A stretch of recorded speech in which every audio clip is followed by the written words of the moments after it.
So ito yung ating setup sa ating mini karaoke. Bali wala pa yung amplifier natin. So ito muna, tweeter. Graduate tweeter. Yan. BDT W-102S. Max niya is power is 800 watts. Voice coils 24.4 mm. Frequency response is 2 kHz to 20 kilometers. So impedance is 4 to 8 ohms yung impedance niya. Same lang yan nito. Dalawa yan. Setup natin dyan. Tapos meron tayo ditong old na speaker. Bili lang din natin. Sony 3W speaker na may impedance na 4 ohms. Yan. Max input power is 160 watts. Strontium magnet. So made in Japan yan. Sony yan. So yan yung 3W nya. So sa tingin ko dito is nasa 2W lang siya. Pero since may wire dun, no, dito sa taas yung kulay silver, may wire din siya. Tapos meron din dito sa gitna. Tapos itong so ang setup nito is tweeter, mid-range, tsaka bass niya to. Kaya tinawag na 3W speaker. So 3-in-1 na siya. Ang mangyayari nito is gagawin sana nating mid-range lang to. Pero since yung speaker niya is pang bass, pwede na rin yan. Lagyan lang natin ng capacitor para hindi masunog tong mid-range dito sa gitna. Ito maliit at saka tweeter niya. So ganun din to. Ganyan din yan. So same tong dalawa. Saka ito same din to. So ang kulang natin is yung 8-inch na speaker. So tsaka yung amplifier. So yan, bali nag-add ako ng capacitor dito sa ating Sony speaker na 3W speaker, 160 watts na 4 ohms. Kaya tayo nag-add dito para hindi mabasag yung tunog niya at saka hindi rin masunog yung voice coil natin. Kasi ito 800 watts, walang problema to kasi ang taas ng wattage nito. Tapos supported niya sa impedance yung 4 ohms tsaka 8 ohms. Ito 4 ohms lang. Tapos 160 watts lang siya. Tapos 3W. Hindi ko alam kung ilang watts tong itong mid-range niya tsaka itong tweeter niya. Kaya wala naman nakalagay na capacitor. Tapos hindi natin makita dyan. So ang ginawa ko, nag-make sure tayo nagdagay ng capacitor na 220 microfarad, 35 volts. So pwede na to kasi 12 volts lang naman yung setup na ating hindi naman high power yung ating amplifier. So lagay natin to sa box, tapos yung speaker natin na D8. So ayan, ikabit natin yung ating speaker dito. Bali ito yung tinatanggal-tanggal dito. Mayroon lang ako ditong problem, or totally hindi problem, na cancel yung ating in-order na Bluetooth amplifier. Dito natin ilalagay sana yun. So reorder na lang tayo ulit. Bali hindi niya napapick up batasan. Sa Shopee lang din natin yung order yan. So yan, may butas dito. Ito natin ilulusot yung ating wire galing sa baba. So butasan muna natin to. Unahin natin to. D8 na speaker. So butasan muna natin yung kanyang circle. So sa pagbutas nito, bali papalusutin ko na lang pa yung sticker para tumibay na din, maipit niya ng speaker natin. Niipit niya yung kanyang sticker. Yan.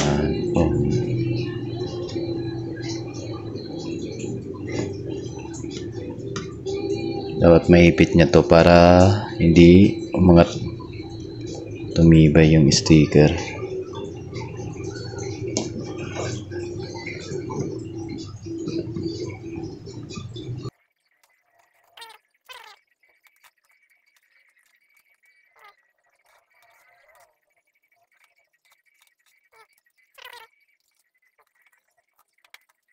So ito yung D8 natin na speaker. Ayan. Whooper siya, parang sana natin yan sa Bluetooth speaker natin, nakasil yan, kinuha natin para lang sa DIY natin at saka sa content din natin. So yan na natin ta. Sukat muna natin. Ayan, sukat siya. Pero kung may rotary sana tayo, pwede sana tayo ilubong ibaon ng konti. Pero ganyan na muna siya ngayon, sa ngayon. Tapos dito rin sa mga maliliit, ilalagay pa natin yan ng cornering dito. Parang sa video okay, kantasin ko.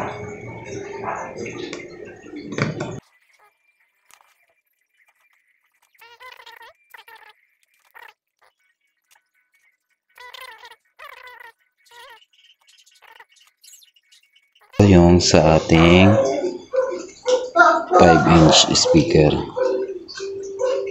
tapos ito sa 4-inch na tweeter.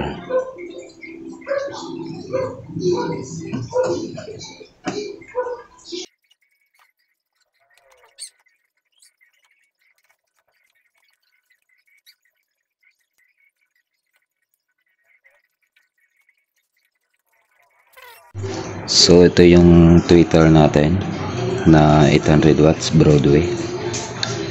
So dyan lang natin yan. Suot muna natin yung wire.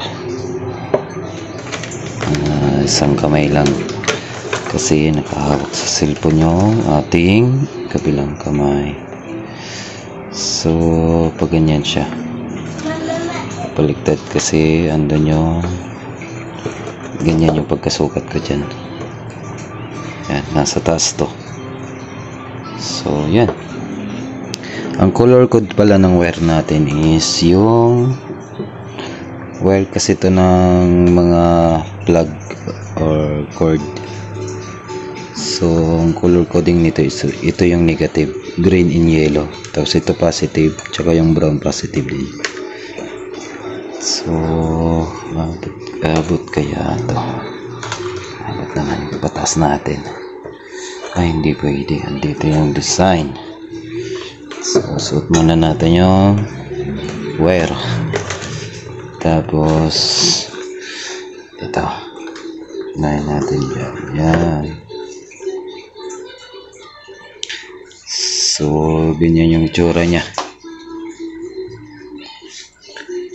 I-tornilyo muna natin to, tapos yung mga wire nya isuot na natin dun.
So ganyan yung itsura niya.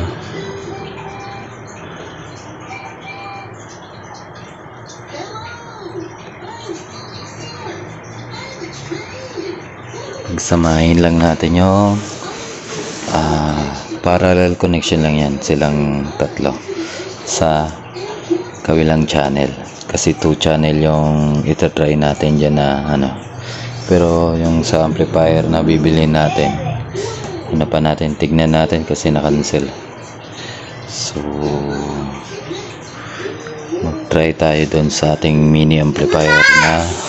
So ayan, repeat process lang tayo kung paano natin kinabit tong speaker na tatlo. Ganun din natin kakabit dito sa kabila. Huwag na natin kunan ng video para hindi na humaba. So yung tornilyo na lang kulang nito, kakabit na natin. Nakabit na natin yung kabila.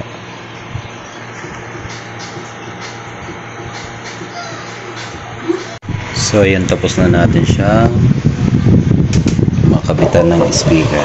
Yan yung itsura niya.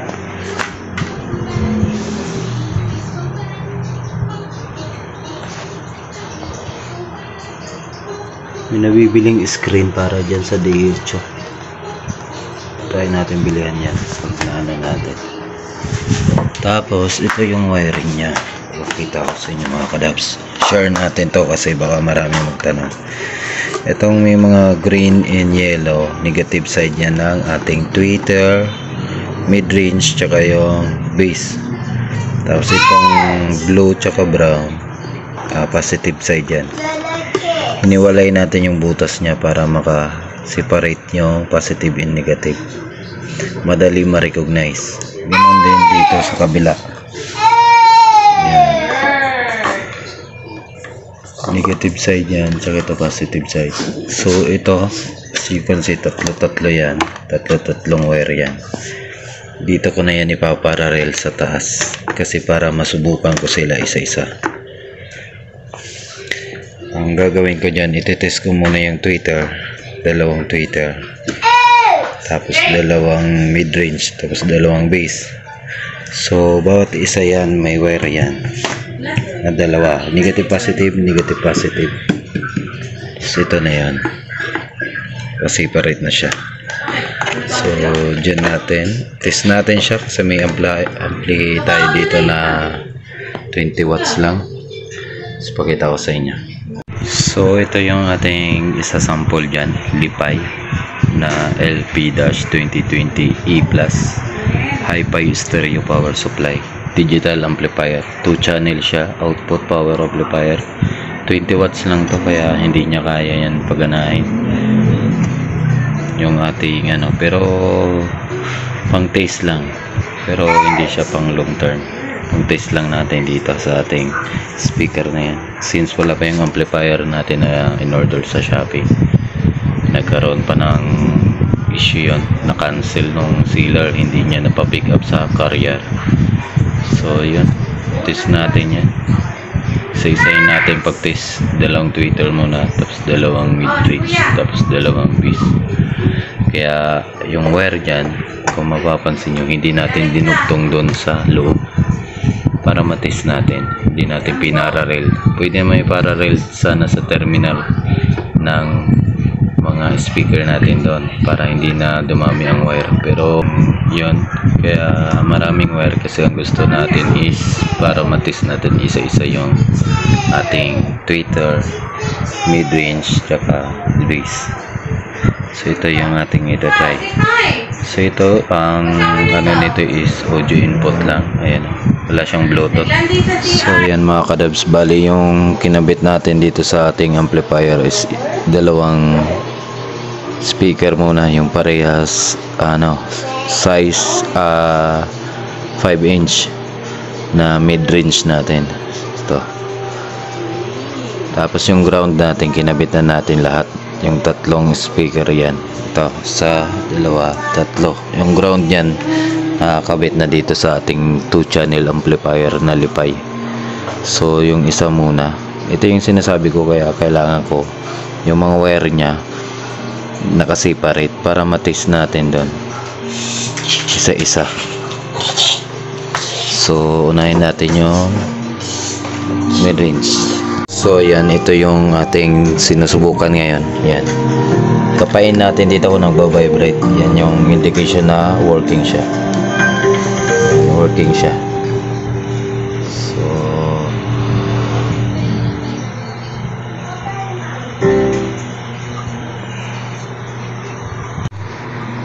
So ayan, tinanggal natin yung left and right natin na mid high. So itong tweeter naman ikabit natin. So ayan, nakakabit na yung tweeter natin na Broadway. Itong dalawang brown, left and right yan. Tapos volume na natin. Ito yung tweeter natin na 800 watts Broadway. Yan, volume na natin dito. Yan. Matining lang yung tunog niya.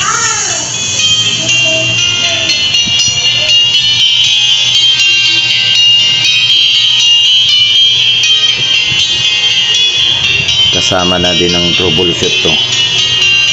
Kung mag-troubleshoot kayo ng speaker, isa-isa dapat. Yan, titest natin. So ito, hindi ito matunog. Tsaka ito. Tsaka ito rin. Ito rin. So ito lang, tweeter na 800 watts na Broadway. Yan. It means goods yung ating tweeter na dalawa, left and right. Saka yung mid-range, left and right din. Ito 4-inch tong tweeter natin. So yan, remove naman natin ulit to, tweeter to. Tweeter din tong kabila. Yung bis ang ating pagganahin. So ayan, yung kinabit natin is yung D8 natin na bis. Yan yung pagganahin natin. So ito yung D8 natin. Tsaka ito sa kabila, left and right din. So sa amplifier natin, left and right din siya. Volume na natin.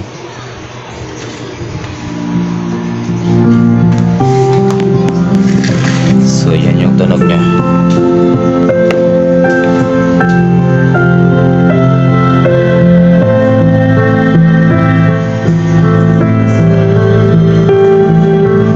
Sawakan niya dito, nagbabibrate yan dapat. Yan. Sa kabila din. So okay na tayo sa ating D8 na bass. Tsaka okay na tayo sa tweeter natin, left and right. Tsaka yung 5-inch natin na mid-range, okay na tayo. So ang gagawin natin is i-parallel lang natin to tatlo sa right pa channel natin ng amplifier, tapos ito sa left. Itong tatlo din parallel din. So goods na tayo sa sample natin, sa pag-taste din ng ating speaker, goods na. So yun, i-parallel na natin. So yan, sa pag-parallel natin, sama-samahin lang natin to wire ng positive tsaka wire ng negative. Kagaya lang nito, pinagsama ko yung wire ng negative sa right side, tapos wire ng negative din sa left side. Yung tatlong wire, tatlong speaker natin, tweeter, mid-range, tsaka bass. So ito, pagsamahin lang natin yung positive din sa left side, tapos sa right side. So ayan, ito nakaparallel na siya. Tatlong positive tsaka tatlong negative sa left channel. Sa right channel naman is tatlong negative, tatlong positive din. So ang pagka-parallel niya is again ganyan. Itong tatlo parallel, tapos ito tatlo din parallel din yan sa left and right channel. So volume natin, tignan natin kung kumusta yung sounds pagsama-sama.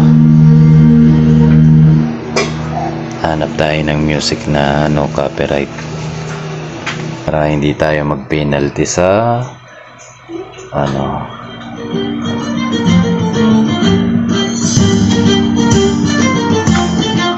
Ganda na tunog. Low natin yung ito lang muna ang master. Lagyan natin ng tweeter, bass.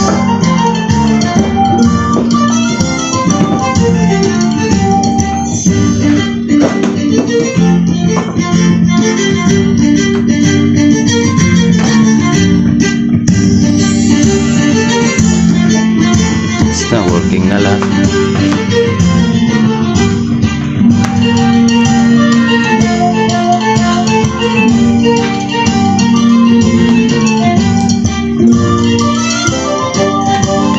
to papalitan pa natin to, temporary lang to, hindi tatagal to dito kasi 20 watts lang yan, left and right channel. Kailangan natin ng mas mataas na wattage.